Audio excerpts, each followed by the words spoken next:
বিসমিল্লাহির রহমানির রহিম সূরা আস-সফ সাব্বাহা লিল্লাহি মা ফিস সামাওয়াতি ওয়া মা ফিল আরদি ওয়া হুয়াল আজিজুল হাকীম। আসমানসমূহ ও জমিনে যা কিছু আছে সবই আল্লাহর পবিত্রতা ঘোষণা করে, আর তিনি মহাপরাক্রমশালী প্রজ্ঞাময়। ইয়া আইয়ুহাল্লাযীনা আমানু লিমা তাকুলুনা মা লা তাফআলুন। হে মুমিনগণ, তোমরা কেন এমন কথা বলো যে কাজ তোমরা করো না? কাবুরা মাকতান ইনদাল্লাহি আন তাকুলু মা লা তাফআলুন।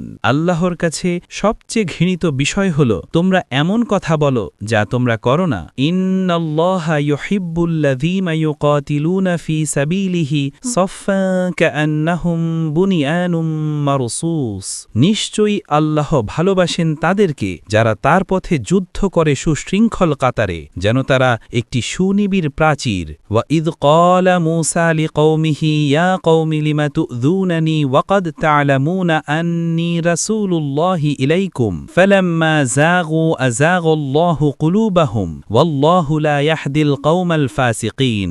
আর যখন মূসা তার সম্প্রদায়কে বললেন, হে আমার জাতি, কেন তোমরা আমাকে কষ্ট দিচ্ছ অথচ তোমরা জানো যে আমি আল্লাহর রসূল তোমাদের নিকট? তারপর যখন তারা বিপথগামী হল, আল্লাহ তাদের অন্তরকে বিপথগামী করলেন, আর আল্লাহ অবাধ্য জাতিকে হেদায়াত দেন না।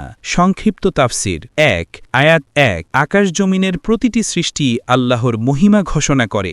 ২ আয়াত ২ থেকে ৩ মুসলমানদের সতর্ক করা হয়েছে যেন কথায় আর কাজে ভিন্নতা না থাকে।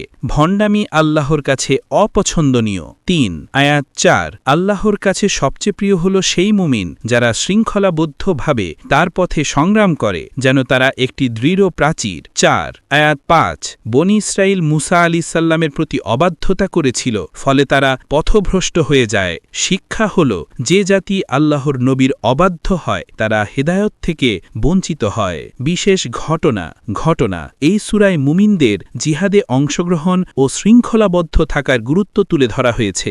বিশেষ করে উহুদ যুদ্ধে মুসলমানরা যদি একত্রে দৃঢ় থেকে যেত তাহলে তারা পরাজিত হতো না। এজন্যই আল্লাহ মুমিনদেরকে সতর্ক করেছেন কথায় আর কাজে যেন ভিন্নতা না থাকে এবং আল্লাহর পথে যেন তারা কাতারবদ্ধ হয়ে দৃঢ়চিত্তে সংগ্রাম করে।